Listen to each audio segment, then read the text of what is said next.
Assalamu alaikum students, I am your chemistry teacher today 19th June 2020. This lecture for all 10th boys and girls. आज आप लोगों का है test discussion. Test chapter आप लोगों का हाफ हो गया है। जितना सिलेबस आप लोग पढ़ेंगे उतने का ही आप लोगों का टेस्ट हुआ करेगा और एंड पे जो है वो आप लोगों का फुल चैप्टर का टेस्ट होगा। ठीक है, तो आज जो है वो हम टेस्ट डिस्कशन करेंगे कि आप लोगों ने जो है वो ये टेस्ट जो है वो किस तरह से अटेम्प्ट करना है।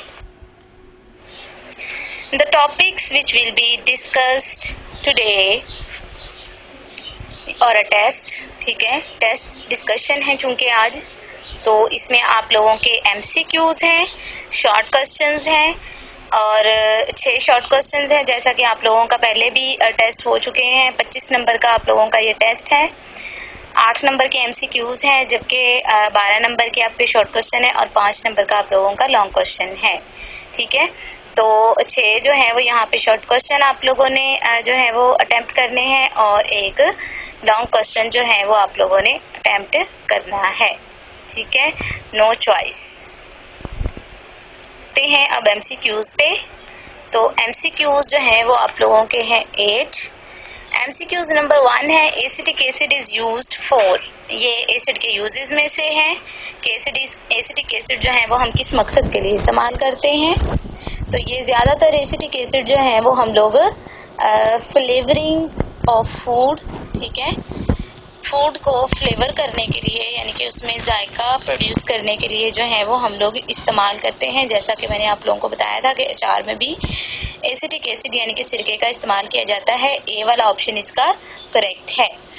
उसके बाद MCQs number 2, acid react with sulphides to given product except. Acid जो है वो सल्फाइड्स के साथ रिएक्ट करके डिफरेंट प्रोडक्ट्स बनाते हैं सिवाय इनमें से एक के जो नहीं बनाते। ठीक है, तो आपने वो जो है वो फाइंड आउट करना है।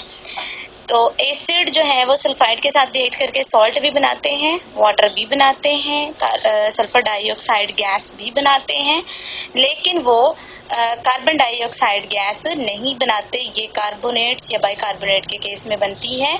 तो इसका डी वाला ऑप्शन जो है वो करेक्ट है। एमसीक्यूज नंबर 3, रिएक्शन आप लोगों को एक दिया हुआ है, फेरस सल्फेट जो है वो NaOH बेस के साथ रिएक्ट करती है। तो ये जो है वो फेरस जो है वो हाइड्रोक्साइड बनाती है और साथ में सोडियम सल्फेट बनाती है। तो उन्होंने पूछा है कि FeOH ट्वाइस जो है ये बना है, इसका कलर क्या होगा। ठीक है, तो कलर आप लोगों को मैंने बताया था कि इसका कलर जो है वो डर्टी ग्रीन होता है।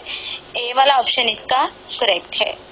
MCQs number 4, rancid butter has a foul smell because of. Rancid butter मतलब कि फूटा हुआ जो आप लोगों के पास खराब जो है वो दही होता है, उसके अंदर जो है वो आप लोगों के पास मक्खन जो है वो होता है, उसकी स्मेल जो है वो क्यों आती है, किस कंपाउंड की वजह से उसके अंदर से स्मेल आती है। तो वो कंपाउंड आप लोगों के पास है ब्यूटानोइक एसिड। बी वाला ऑप्शन इसका करेक्ट है।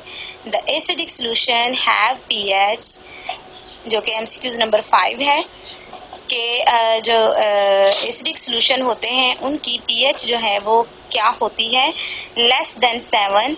तो बी वाला ऑप्शन इसका करेक्ट है। MCQs number 6, if liquid has a pH of 7 then it must, कि अगर किसी लिक्विड की 7 पीएच है तो उसकी नेचर क्या होगी, एसिडिक होगा, बेसिक होगा, न्यूट्रल होगा या लाइम होगा। तो 7 पीएच पे जो है वो चीज़ें न्यूट्रल होती हैं। सी वाला ऑप्शन इसका करेक्ट है। उसके बाद आ जाता है आप लोगों के पास 7 वाला MCQs, what is the pOH of 0.02 molar calcium hydroxide.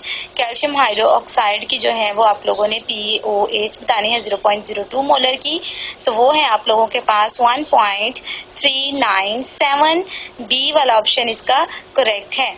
आप लोगों ने क्या करना है कि 0.02 जो है वो इसको 2 के साथ मल्टीप्लाई करके तो इसका नेगेटिव लॉग ले लेना है, तो आपके पास आंसर आ जाएगा 1.397।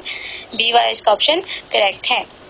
MCQs number 8. What is the concentration of H plus ion in pure water at 25 degree Celsius? तो पूरे वाटर की जो है वो 1 मल्टीप्लाई 10⁻⁻14 मोल पर डेसीमीटर क्यूब होती है, लेकिन सिर्फ हाइड्रोजन आयन की कंसंट्रेशन जो है वो 1 मल्टीप्लाई 10⁻⁷ मोल पर डेसीमीटर क्यूब होगी। ए वाला ऑप्शन इसका करेक्ट है।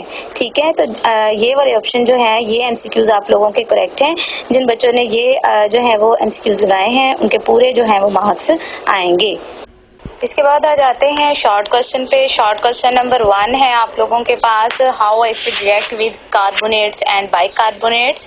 के एसिड जो है वो कार्बोनेट्स और बाइकार्बोनेट के साथ किस तरह से रिएक्ट करता है। तो ये एसिड की प्रॉपर्टी में से जो है वो आप लोगों के पास ये है दूसरी प्रॉपर्टी है शायद। ठीक है, तो आप लोगों ने पढ़ा हुआ है कि एसिड जब भी कार्बोनेट या बाइकार्बोनेट के साथ रिएक्ट करते हैं तो ये कार्बन डाइऑक्साइड गैस इवॉल्व करते हैं और सॉल्ट बनाते हैं।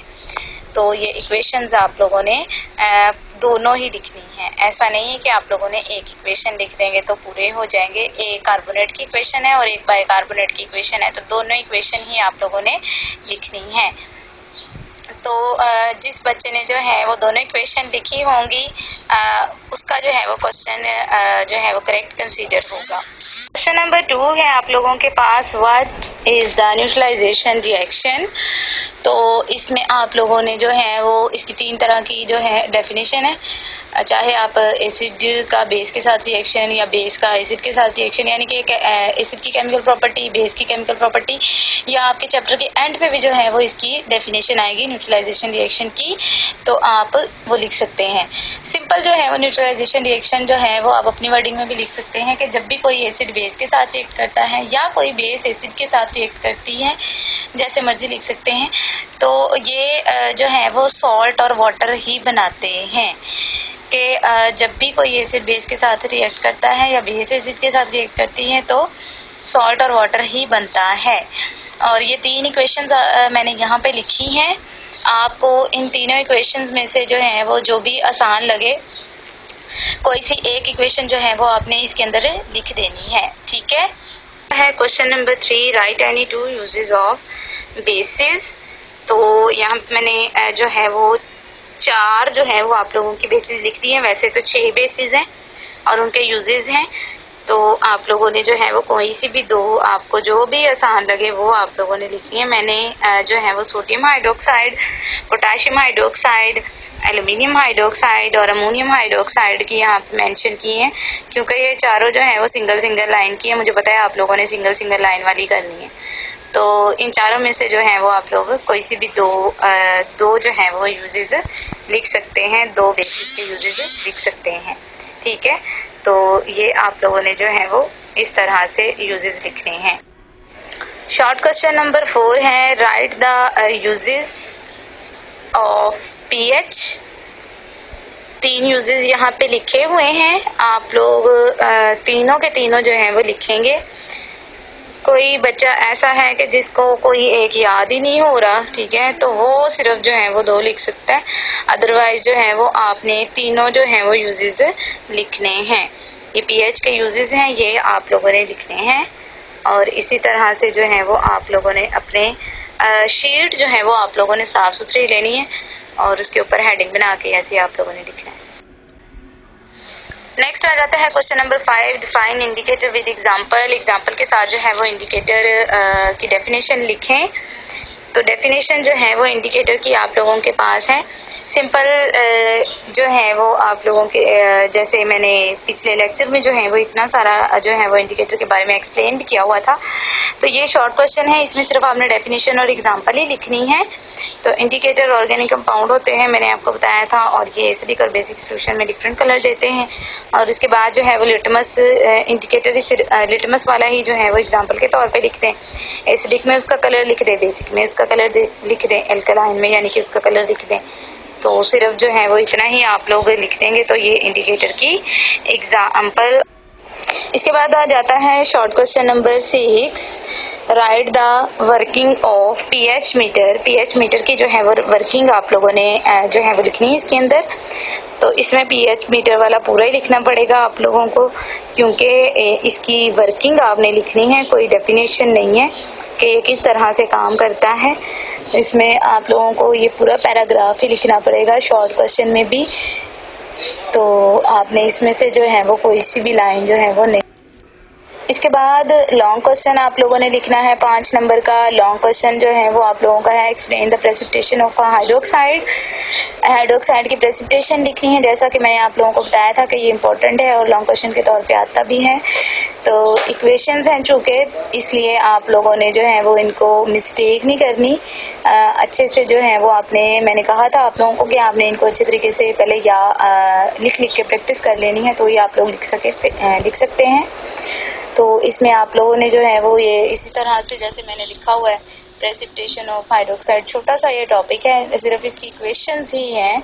वो भी मैंने आप लोगों को तरीका बताया था कि जैसे जैसे मैंने ये लिखी हुई है बुक पे वैसे ही नंबरिंग कर लें और ऐसे ही लिखें ताकि आप लोगों को 2-2 इक्वेशंस जो हैं वो लिखने में आसानी हो जाए। कलर भी आप लोगों के पास 2 के ही डिफरेंट हैं, 3 के बल्कि, और बाकी 3 के जो हैं वो सेम कलर है, वाइट।